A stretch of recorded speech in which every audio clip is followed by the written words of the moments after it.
Alors, les programmes de chaque matière sont composés pour 3 ans. Ça, c'est une innovation. Programme de cycle, voilà. Oui, et alors?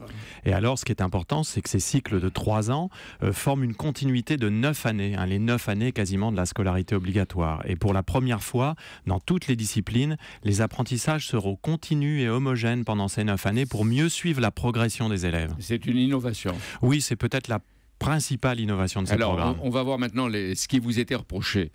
Il y avait des thèmes obligatoires en caractère gras dans la première version et d'autres qui étaient facultatifs, c'est-à-dire laissés au choix de l'enseignement. Désormais, il n'y a plus... Non, j'avais déjà annoncé au mois de juin que nous reviendrions sur ce dispositif qui n'était pas compris, donc nous l'avons changé. Et alors en histoire, on disait la chronologie va disparaître. Est-ce que cette fois, vous l'avez définitivement affirmé? Là aussi, la chronologie était déjà présente, mais elle a été très clairement réaffirmée. On ne peut pas enseigner l'histoire à des élèves de ces âges sans passer par la chronologie. Mais alors, quand on dit obligatoire, on promettait des programmes qui étaient plus légers.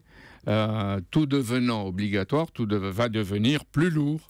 Vous savez, la lourdeur des programmes, c'est pas simplement une question de nombre de thèmes à aborder, c'est aussi lié à la façon dont on aborde ces thèmes. Donc les enseignants seront sensibilisés au fait que nous n'avons pas affaire à des historiens professionnels, donc nous ne pouvons pas approfondir tous les thèmes. Et ces programmes sont faisables.